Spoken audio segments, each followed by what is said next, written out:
All right, we're here. Twitch.tv/110sports, 110sportsmedia.com/live. Thanks so much for joining us on a Wednesday. Feels a little bit like a Friday because this is our last show of the week before Christmas. But thanks so much for joining us, making us a part of your day. The website, Twitch, Twitter, wherever you are joining us. Chris Brown is here with me to discuss NBA opening night, Kansas, West Virginia, and get you ready for the Christmas weekend in the sports world. Chris, how you doing? Doing pretty well, Josh. I know you guys kind of had a bit of a non-thrilling opening night game to discuss last night. It wasn't the most thrilling from start to finish, but it's still the NBA's back, so that's always a good thing to appreciate. And like you said, it's like our Friday, so we made it to the end of the working for this week. Mm-hmm. So I'm looking up, feeling good. It was a perfect right because it's been not over a year, but it's been right 10 months, almost 9 months Hmm. since we've had regular season basketball in arenas, and right, the novelty of having games in the bubble in the regular season and those being like the 8 games before the playoffs and them mattering and having basketball back. And last night was a perfect reminder that there are a substantial group of regular season NBA games that are just boring and kind of over at halftime. I mean, Kyrie Irving and Kevin Durant didn't play after like the 6 minute mark in the third quarter. We just didn't see them again, and it was right. Both, I mean, all 15 available players for the Nets played last night, and I think the same or pretty close to the same can be said for the Warriors. It was a perfect example of that. It was a good night, right? But it was like, oh right, some NBA regular season games are just boring, and you get to the point where they're not super exciting. Now the Clippers and Lakers delivered on a little bit higher level, but it was a perfect example of that. Sometimes you just don't get competitive games in the NBA regular season. Yeah, I was afraid that was going to happen again in the late game because the Clippers pulled away early in that one. They led by like 20 points at one point in the first half. I Right. thought we were headed toward the same direction where the second half wasn't going to be meaningful at all. Lakers surged back, made it interesting.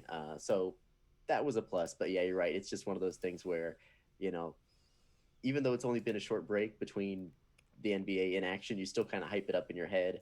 It's opening night. It's a big deal. I mean, it's that way with any sport. But like you said, yeah, it's just a reminder that sometimes, you have these games where quickly they're uneven. Mm-hmm. Quickly you can kind of get your takeaway for the story of the game, what the big development is. And then it's like, okay, well, we can kind of move on, get our one takeaway, don't make too much of it, and then just go from there.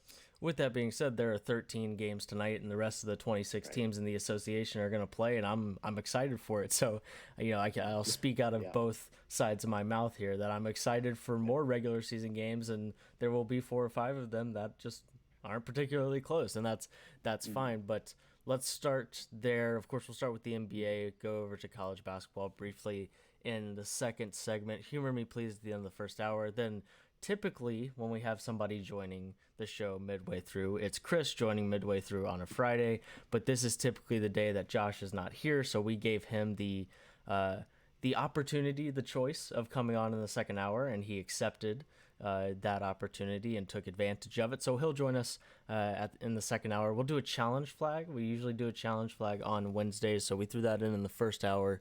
Then we'll do a final 5. It might actually be a final 6. There are a lot of games. But we'll do a final 5 type segment. In segment 2, what are you watching? Basically over the entire, between now and Monday, when we have another show. And more opportunities in that segment as well, and get out of here for a very Merry Christmas or a very Happy Hanukkah or just a very nice couple of days off from work, whatever you do, whatever you celebrate. And we'll tackle whatever happens between now and the end of Sunday on Monday morning when we come back at 10 a.m. Eastern, per usual, next week. But let's start with the NBA. We'll go in chronological order. That seems like a pretty obvious thing to do. Warriors, Nets. The Nets put up a 40 spot in the first quarter and then didn't really ever look back.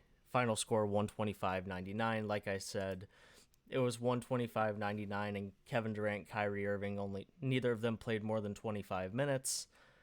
You had everybody and their mother coming off the bench, and this one was kind of over by halftime. Brooklyn 63 points in the first half, almost exactly the same performance in the last two quarters, but this one was pretty convincing from start to finish. Kyrie Irving had 17 points in the first quarter by himself, and the Nets never really looked back. But let's start with KD and Kyrie. 48 points combined, 17 of 32 shooting. They looked good. This is a regular season game, not going to overhype it too much, and these are two guys that have excelled in the regular season before. And I think this is kind of a theme of let's not overreact about anything, including Paul George, and we'll get to him here in a few minutes. But we knew that KD and Kyrie were good in the regular season. But with that being said, they looked well. They looked good. They looked cohesive. KD was moving well. Pretty impressed by the Nets' flow, their offense, their just connectiveness so early in the season, and with so much turnover during the offseason, with KD coming back, a lot of new coaches, but pretty good start for the Nets, and specifically KD and Kyrie. Yeah, absolutely. I mean, and KD looked really, really good. I mean, he really impressed. He looked comfortable. The team looked comfortable alongside him, which you mentioned. The flow of that was going really well. He was making, in addition to the offensive numbers he put up, 22 points, 5 rebounds. He also was making some great passes in transition. There was just that flow. That flow was impressive, and he looked comfortable. And him and Kyrie together looked comfortable, and I think we also saw going with that the Nets' depth as good as advertised, right? There was with this whole team, and led by those two, of course, there was quick ball movement, there was unselfish play. You had 6 players who had multiple assists. The KD and Kyrie had 7 assists combined, so they were distributing the ball well. It was certainly a really good first impression when it comes to chemistry on that team. And that was sort of not a concern, but just a legitimate, what are we going to get? What is it going to look like?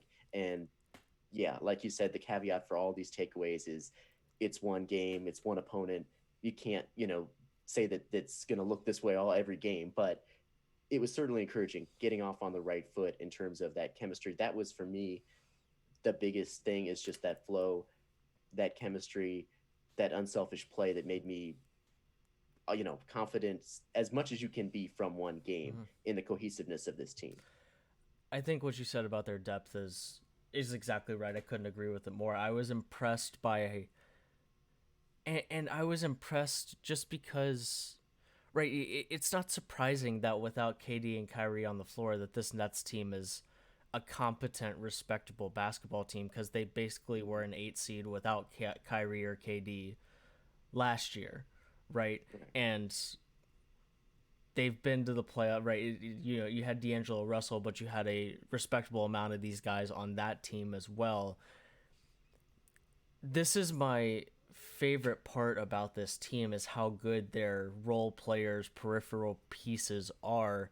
And part of the reason why I'm so glad the Rockets didn't pull a trigger on a trade for James Harden, and the Rockets probably did them a favor by doing that.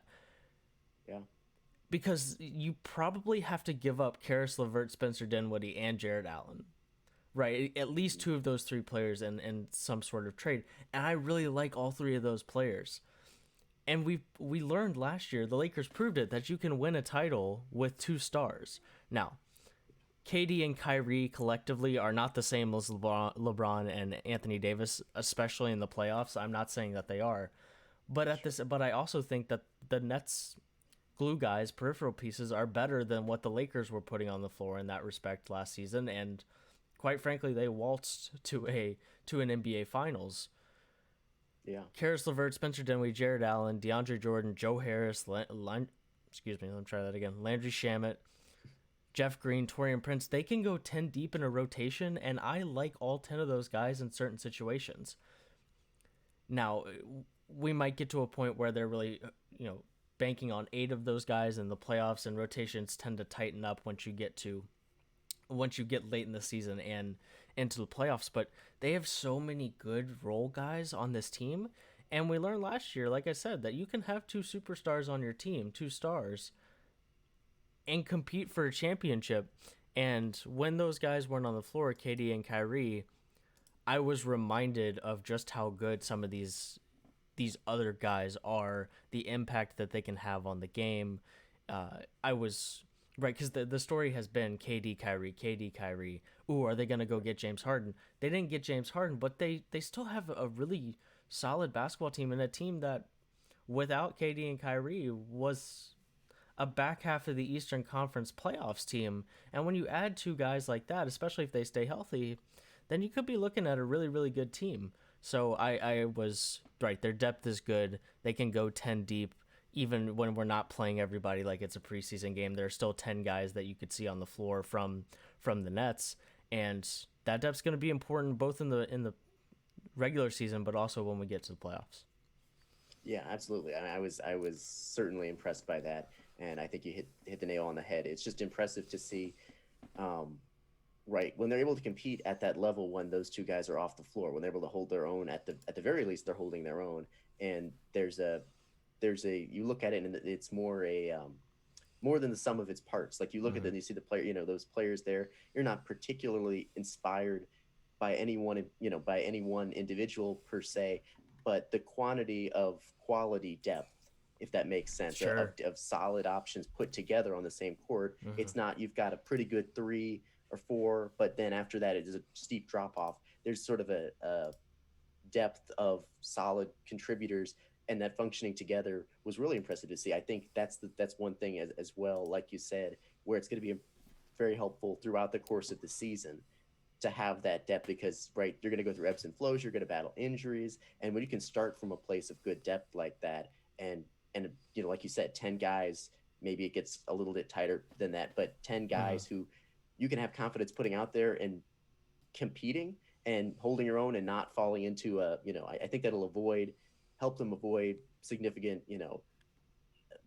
ruts, slides, problems. I think that'll help them sort of be more stable throughout the season and avoid any major dips.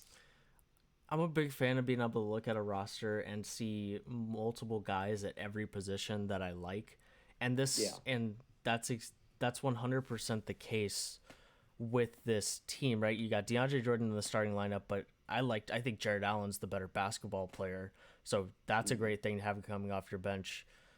Karis LeVert backing up, Joe Harris, Spencer Dinwiddie, even Kevin Durant to a certain extent. You also have Torian Prince, Jeff Green, Landry Shamet. Like, those are 5 guys right there. Like, if you put Landry Shamet, Karis LeVert, Jared Allen, Jeff Green, let's see, that might have been 6. 1, 2, 3, 4. No, it was 5. That's 5. Okay. But the point being is that you put that lineup on the floor, and I feel perfectly fine about that lineup for large stretches of games, especially in the regular season. And that's really valuable. As for the Warriors, a couple things. Yeah. And there was reports that like Steph is going to have to play 40 minutes a game in the regular season for them to be and right, this game was over long before the scoreboard said 0-0 in the fourth quarter. So it's not like I'm criticizing Kerr necessarily for only playing Steph 30 minutes. There was no point for him to be in the game in the fourth quarter. The game was over. So I'm not really criticizing him, but clearly this team just isn't very good without Steph on the floor. And if this Warriors team is going to be a playoff team, he's going to have to play a ton of minutes. We'll see what kind of impact Draymond has when he comes back. But regular season Draymond has never been super terrifying, and he thrives off of intensity, and it's just hard to replicate intensity in the regular season when there are no fans. Mm-hmm. Andrew Wiggins and Kelly Oubre Jr. combined for 7 of 30 from the floor. If those 2 guys aren't going to be any better than that, This is not a playoff team. It's that simple. You can't have those two guys be 7 of 30 every night. Um, I'm not right. Like I said, one game, no overreactions allowed. Not counting out the Warriors as a playoff team, especially when I predicted them to be a playoff team 4 days ago on a different podcast. If that, 3 days ago, 2 days ago on a different podcast. So I'm not saying that there's no shot this team makes the playoffs, but I think it's really obvious how big of an impact Steph is going to have. Not that he has to. Right? There's a difference between he has an impact and he has to have an impact, a big impact. Mm-hmm. Same words, but a different sort of meaning. Because there's just right when you look at this bench, talk about the juxtaposition of these two benches, right? What the Nets can put on the floor and what the Warriors can put on the floor. I'm not giving up on them yet, because that would be premature and irresponsible to give up on them already. But it's clear how big of an impact Steph is going to have, and especially when they're playing good teams, how good he's going to have to be, because the other guys on this team just aren't inspiring, and Andrew Wiggins and Kelly Oubre Jr. just aren't. Like, you can't depend on them to carry the load. They need to be guys that can fill in the gaps, and all of that starts with Steph. Steph is awesome. It was awesome to see him back on the floor again, right? Because it's been a long time since we've even seen that. So it was cool to see him back on the floor. He's just as spectacular as ever. He was only 2 of 10 from the 3-point line. He didn't have a phenomenal game, but man, he's exciting to watch, and he still takes shots and makes shots that nobody else in the NBA takes and makes. And so he's still fun to watch, but it's clear how small the margin of error is for the Warriors this year, especially when Steph isn't super efficient or have incredible games. Right. Yeah. That was what I was gonna say. Is it seems like when you say the margin of error is small, it's yeah, I'm with you in that. Right. He doesn't have to just be against good teams. He's gonna have to be more than just good. He's gonna have to be efficient. Mm-hmm. Most likely, it looks like with this system. Otherwise, it's gonna be hard for them to win. And the concern would be, yeah, this version of the Warriors, they might not be good enough to create enough space for Steph to operate in. They might not be able to take advantage of the space that he creates for them. Mm-hmm. There's, just real concerns that they're not going to be able, I should say real concerns. Again, the thing is, of course, one game, but those would be the concerns that, right, like you said, he's going to have to be really efficient against good teams, or they're just not going to have enough. So, right, I saw the stat, excluding his 21 field goal attempts, the 10 field goals he assisted on, the rest of the Warriors 20 of 68 from the field. So, lovely. Right, like you said, yeah, that's just not gonna cut it. And you can't count on those other secondary pieces too much, but they're gonna also have to be against good teams. You're gonna have to do better than that. But again, one game. But yeah, I think it's pretty clear what we're gonna be watching for the Warriors over the next few weeks as this season gets going. What our eyes are going to be on as far as how we can evaluate this team moving forward. And of course, real quick, Wiseman was great. I think he was really tight at the beginning, I thought, and just looked stiff and unsure of himself, but sort of settled into the groove of the game, flashed a jump shot in the fourth quarter, which if you can pick and pop with Steph Curry and James Wiseman, and also get James Wiseman rolling to the rim where he's really hard to guard because he's so athletic, then we're talking about a very real duo there. If he can do both, so that's fun to see him. And he's also just so interesting because it's been 12 months since we've seen him play a competitive basketball game. That's part of his intrigue, right? Is, oh my gosh, we right. It's been forever since we've seen this guy play a real game. What tools does he have that he didn't have the last time we saw him?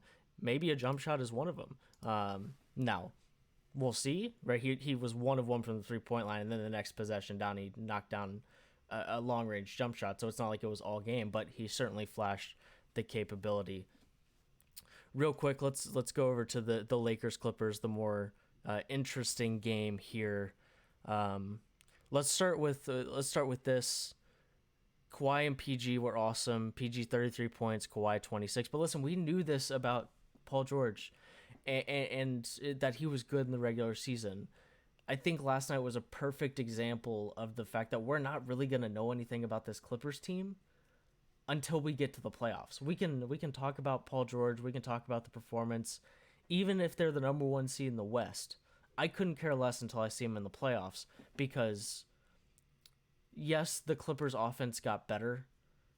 You come and add Serge Ibaka, he's a much more modern big than Montrezl Harrell, and can add to this to more 3-point shooting. We saw them shoot a lot of 3-pointers last night. I think that's a good thing for the Clippers, and Ty Lue's going to want them to do that. But until we get the playoffs, I couldn't care less if Paul George got 33 points. People call him primetime P. It's really more like prime time, but only in the regular season P. And then we disappear in the playoffs P. Like he was good. He and Kawhi were exactly why everyone was so excited about the Clippers last year and why they're title contenders again this year. But until we get to the playoffs, like, awesome, 33 points. But, like, I knew you could do that. Let's see it in the playoffs, which is, unfair to Paul George to a certain extent. But the point is still the same, that I knew that Paul George could do this. I'm still asking questions about what he could do in the playoffs, though. Right. Like, it was simultaneously encouraging from him, and the assertiveness that we saw from him in the second half was encouraging, but at the same time, I'm completely with you there in that, right? There was all this, it's just hard to come up with any major conclusions from that other than that, it's an encouraging start for the Clippers. They were obviously playing for something in this game. Mm-hmm. But, right, despite there's been all this focus about the Clippers roster reconstruction as well, and we didn't really get to see much of that. We didn't really get to make any big conclusions there because it was all Paul George and Kawhi with those 59 combined points. So it's hard to come to any real conclusions about the rest of the roster and how it fits around those two guys, which isn't a bad thing because when those two step up, you don't really need to get into, in that individual game, big conclusions about everybody else. But yeah, it's just hard. I'm with you. It's hard to know, to really draw any conclusions, to sit here and say today that we feel there's no reason to feel any differently about this team today from one game. I do like Serge Ibaka on this team a lot. Right, he's a 7-footer, so he's never going to be undersized against any other big guy. He might be at a disadvantage because the other guy is quicker than he is, but you're never going to have the issues that they were having in the playoffs when it came to Montrezl Harrell and just not being able to guard Jokic because you didn't have anybody tall enough and good enough on defense to even bother him. Ibaka can be that guy, and he's turned himself into such a reliable 3-point shooter.